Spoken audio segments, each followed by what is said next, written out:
What's up, y'all? It's your girl Tiff. I am the founder of Spiritual Goddess, and welcome to my YouTube channel. Today, we are going to be talking about candle magic.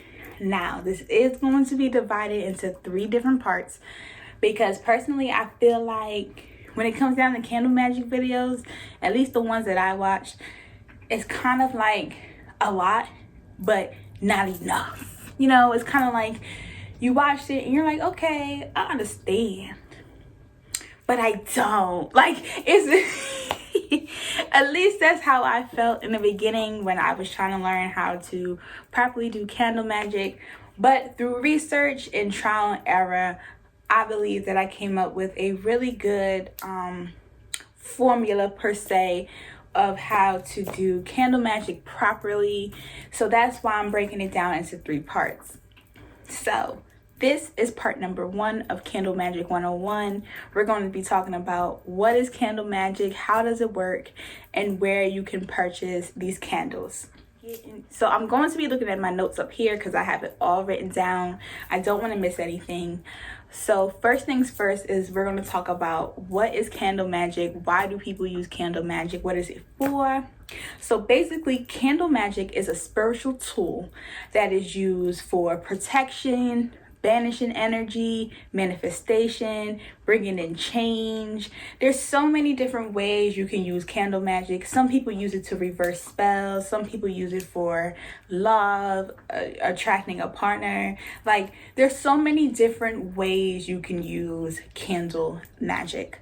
So that's basically the overall view of candle magic.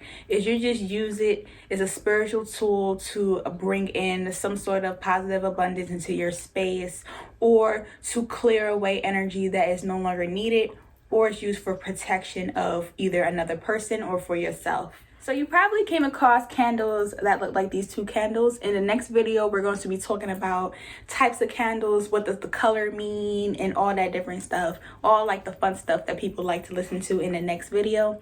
But you probably have candles like these and you're thinking to yourself, okay, I light this thing on up. You know, I say my intention in it and I just go. No, sweetheart.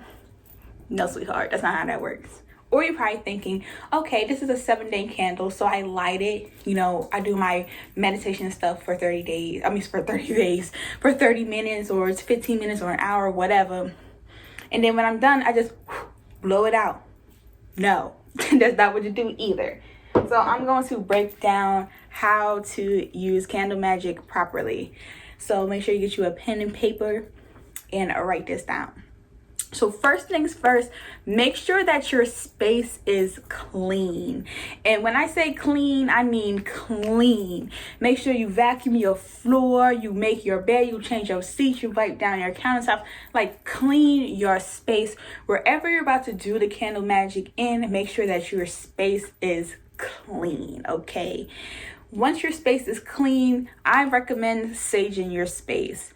Sage in your space, clear away any low vibrational energies, bring in high vibrational energies. You can use Palo Santos, you can use white sage. If you're going to use white sage, sage with Palo Santos afterwards, because white sage clears away all energy.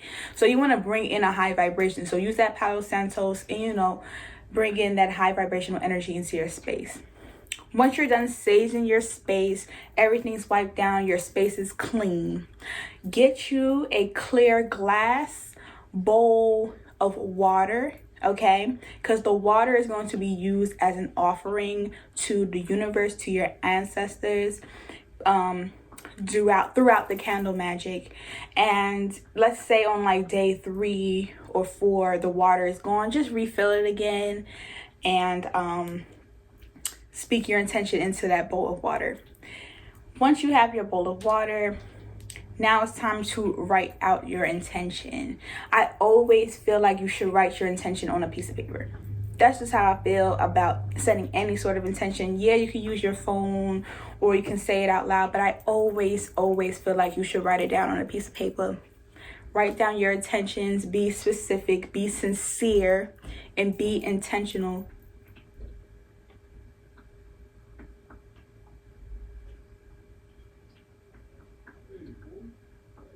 Give me 1 second. family came over. I don't even know where I left off. So I talked about saging. Oh, we was talking about writing the intention. So when you're writing your intention, make sure that you're sincere and you're honest, and that, of course, you're intentional with whatever you're trying to attract, bring in, or release from your space. When you're writing down your petition, you should just be honest and also visualize whatever you're trying to bring into your space. So let's say you have this green candle. Like I said, in the next video, we're going to be talking about like different types of colors, different types of candles and what they mean. But let's say you had this green candle, right? And you wanted to attract with this green candle, let's say like $1,000 or something like that. Be intentional with your petition about that $1,000. How does it make you feel? What is your emotions as it hits your bank account? All those different types of things. That's how you should be when you are writing your petition. I even recommend sometimes you write it as if you already received it. So instead of being like, you know, I wish to get, or I hope to get $1,000, be intentional and be like, I woke up this morning and I seen $1,000 hit my bank account. I'm so excited because now I'm able to do XYZ, blah, blah, blah, da, da, da, da. Whatever you're using that $1,000 for, already act as if you already have it in your bank account and it's solidified. That's a great way to set intentions with candle magic and just setting intentions overall, already feeling like you already have it before it even hits your hands. So that's next. You write your intentions. Then when you're done writing your intentions, if you're trying to bring energy to you, like positive abundance, financial abundance, that new car, or, you know, happiness, stability, anything like that, whatever you're bringing into your space, you should fold the paper 3 times towards you. And whenever you're trying to release from your space, you should fold it 3 times not facing you, so forward, like away from you. So whatever you're bringing in, fold a piece of paper 3 times towards you, because you're bringing that energy in. Whatever you want to release, you fold that paper 3 times in front of you, because you're releasing that from your space. I hope that makes sense. So you fold the paper towards you from what you want to bring in, and then you fold the paper away from you for whatever you want to release. So after that's said and done, I recommend putting the paper underneath your candle, putting your intention underneath your candle. Now, there's also other ways to write your intentions. There are some candle magic jars that are like this, but you can actually like pull the candle out of the jar and then carve your intentions on the candle wax itself. I know that there's some people who like to write on the actual glass jar their intention. I'm just old school. I like paper, pen, write it out and put it underneath the candle. So once you're done cleaning your space, saging your space, writing out your intentions, you have your glass bowl of water filled, it is time to light your candle. So when it's time to light your candle, you should say a prayer before you light it, and as you're lighting it, say your intentions. So here's my candle. Let's say I have my bowl of water, I have my candle, my intention. So I would say a prayer over this candle. I would say a nice prayer that as I'm lighting it, I would think and visualize and even speak about my intention as I'm lighting that candle. Then once that candle is lit, you're not done. That's where people get tripped up. They light the candle, they do all their stuff, and then they just leave. No, don't do that.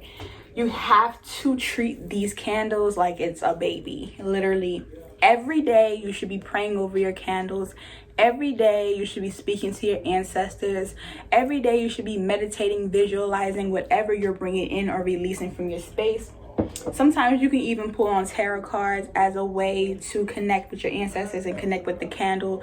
You should never just leave your candle just whatever and you never come back to it for those 7 days, because your intentions aren't going to fully manifest. You should be being intentional the whole entire 7 days or 5 days or 3 days or 4 days, however long the candle burns. You should be at your altar, at your space, at your sacred space every day. Sometimes, if you can, twice a day, meditating and speaking with your ancestors and treating this candle with good intentions and treating it like a baby. Okay, that's how you get the best results. Also, some bonuses: make sure that your candle is in a sacred space where people don't walk around or they're going to be looking at your candle. You don't want other people's energies around your intentions.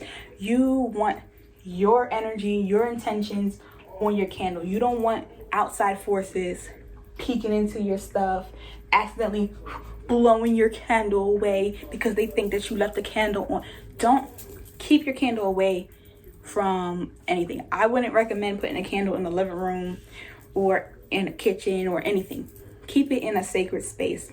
And if you are like, damn, I really don't have a sacred space like that, maybe you share a space. I know some people, they set up altars and stuff in their closet. I know me personally, I use like a tapestry, like those big old tapestry things that people use, and it's like really cute and it has like the cute designs on them.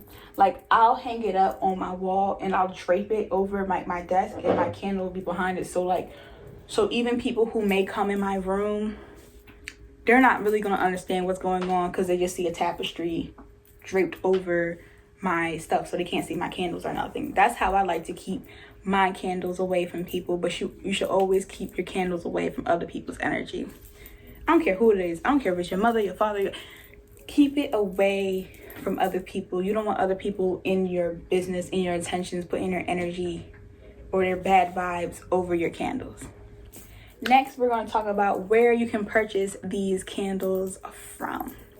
Now, for me personally, I feel like people love to associate how much something costs to how much it will work. And that's not true. It's all about intention. It's all about your energy.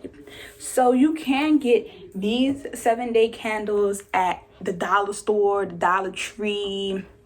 They're at your local dollar store. You're going to see 7-day candles. And you can buy them. Okay? Don't let nobody tell you, oh, you shouldn't buy candles from the dollar store. Not everybody has the means to buy $20-$30 candles. So if all you can afford is a Dollar Tree or dollar store, Dollar General store candle, get you that Dollar General store candle. This is what you can do. Let me show y'all what you can do. Boom. This is what you can do right here. You get your little Dollar Tree, Dollar General store. You should do this with all your candles anyway, whether you get it from it costing $30, whether it's $15, $5, $1, it don't matter. For free, whatever. Get you this candle. Get you some Florida water. Okay, get you some Florida water. Open your Florida water. Wipe the candle down. Release any other people's energies as you're wiping downward to release the energy. Don't put it on your hand, but like put it on, put the Florida water on a towel or something and wipe it down. Release any low vibrational energies. Take away any stickers like these. Take them stickers off. Cleanse the rim. Release. And then get you some sage. Clear that energy. Clear the candle. Do all that. And then get you some Palo Santos and add your energy into the candle. There you go. Boom. Clean. If you have sound healing bowls like this, man, if you won't go and cleanse the energy of your candle. There's so many ways you can cleanse the candle. So don't let nobody tell you that you can't get 7-day candles from the Dollar Tree or the dollar store. No. We all start somewhere with our spiritual journeys. And if you don't have the means to get $15, $30 candles, it's okay to get your regular schmegular Dollar Tree candle. And you can always dress your candles too with oils and herbs. Be mindful of how much you put in though, because it can sometimes it can cause like a false reed for the candles. So say you have like a lot of oil or a lot of herbs at the top and it's burning, it could cause like a black smog around your candle. So be intentional when you're putting in the oils and stuff. Make sure it's not too much or overbearing, so like the candle can burn like how it's supposed to. You don't want to get a false reed because you have so much oil. And like as the days go on, if you feel like you want to add a little more droplets, add a little bit more droplets. But you can always dress these candles up. And if you are going to purchase candles from your local Botanica shop or from a spiritualist like me who's on YouTube, you should make sure that that person or that spiritual shop's vibrations is in alignment and it matches your vibrations. Okay, because one thing about spirituality is that there's not one way to be spiritual. There's not one way to do any of this type of magic or energy. You just want to make sure that that person or that Botanica shop that you're purchasing from is in alignment with you. The vibrations is in alignment with you. For example, because I know that sometimes some people be like, oh, their stuff don't work, or their magic doesn't work. No, their magic works because there's other people that's using it fine. Their vibrations just don't match with your vibrations. That's why it didn't work. That's why it didn't work. Their magic isn't wrong. Their stuff isn't wrong. It's just y'all not in vibrational alignment. So it just didn't work for you. You know what I mean? I know the type of people I would purchase from as far as candles, because there's like this connection that I'm like, yo, if I were to ever meet you out in the street, you would be my homie. Like, we are friends. I'm gonna buy candles from them. I'm not gonna buy candles from somebody where like the things that they post may not really, it's not in alignment with what I do. Like, and that's not no shade. It's just not, we're not in vibrational alignment. And that's okay, because there's not one way to be spiritual, and we might have the same views, we might do things differently, and the way we do things might not work. So make sure you do your research when you're getting these candles. Make sure you feel for the vibe of the person that you're buying these candles from before you purchase them. Some of these candles already come dressed. Be mindful when you're buying candles from other people. Make sure that their energy aligns with yours. And boom. Before I go, another thing. Some people don't like, I'm sorry if this video is all over the place, but this is important too. When it comes down to lighting your candles, some people don't like their candles to burn for 7 days. Like the whole, like every day, all night. Some people don't like to sleep with their candles on. Don't ever blow out your flame. Don't ever blow out your candle flame. You are blowing away your intentions. That was my mistake when I first started doing candle magic, okay? I would do my little meditation, I would write my petition or whatever. And then when I was done, I would blow my candle out. That's not how you do candle magic. You are blowing your intentions away when you blow your candle out. If you're not comfortable with keeping your candle lit overnight, scuff the flame with like a plate. Do the good old lick, and then go floop on your flame. If you're not comfortable with keeping your candle lit all night long. Sometimes I know I'll be praying on my candle. I'm like, listen, I know, you know, we trying to bring in that energy or whatever, but we ain't trying to cause no fires while I'm asleep. So, you know, I would just talk to my ancestors like that, like, yo, can we relax until the morning time so I can actually see it? And that's just what it be. So that's another thing to note about candle magic is don't ever blow out the flame, ever. You're blowing away your intention. And yeah, that's all about candle magic. I hope you guys, well, the first part to candle magic. Part 2, we're going to be talking about the different types of colors and what they mean, and then the different types of archangel candles that they have and what those mean and how you can use them, the reversal candles, the chakra candles. There's so many different types of candles that you can get. We're going to be talking about that on the second video. And then in the third video, which is the last video of the series, we're going to be talking about different types of flames, what they mean, and also the soot. that's on the glass as it burns down, the different types of soot and what they mean. So I hope you guys enjoyed part 1. I hope you guys found it informative, and I'll see y'all in the next video. Peace.